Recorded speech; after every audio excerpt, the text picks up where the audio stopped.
So, Octais, what'd you see down there? Well, you know, water's awesome. I would say the coral reef down there, and there's so much life. You would be amazed. It's like all these different species swim around, and I was down there, and you would not believe it's something you gotta see for yourself. It is so beautiful, magnificent, incredible. So Jacques, he grabs onto the rope, and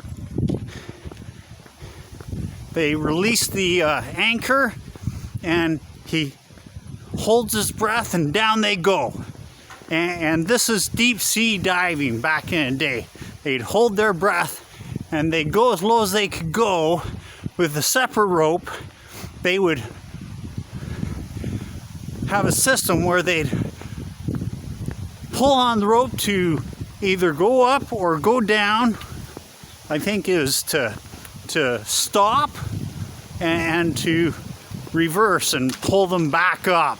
There was no going down because they were already going down.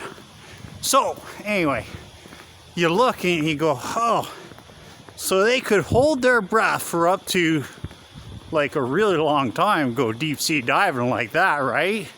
They weren't swimming, they were just holding on to a rope with an anchor attached.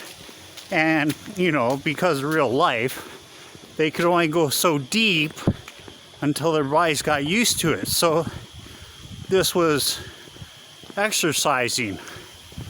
Anyway, so he goes down and he sees, because, you know, they go all over the place to do this kind of deep sea diving, because they hadn't invented oxygen masks and tanks yet. So you go down and checks it out, and he's like, wow, you're right, that is really awesome. So, in studying and watching and looking, and one day they got an octopus, and they caught this octopus. It was still alive. They caught it in a trap, and they're watching and seeing what this octopus does. Made it a little tank, a little aquarium, and you know, the aquariums are just like the aquariums of today. Well, for some, and they put all these different species of life in there, and they watch and see what the octopus does. They find out what it eats, all this different stuff. They find out what its enemies are, what its natural predators are, and how they fight, defend themselves, all this stuff. So, having captured this octopus, and they've captured a number of them because they want to see if they're sociable creatures and all that stuff. So in watching, he said, you know what? Look at this. You know, we've been studying these octopuses for years and years, and, you know, we're going to make us school.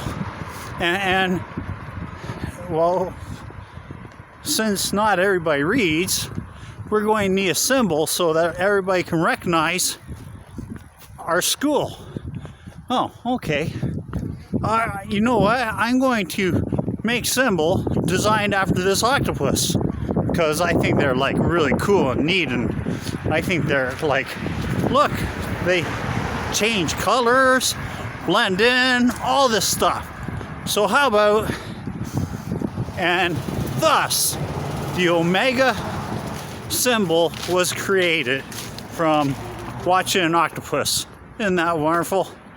Yes, probably a totally made up story, but that's the whole idea about stories told to unfold.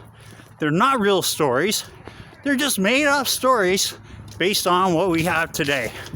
Isn't that fun? Yeah. All right.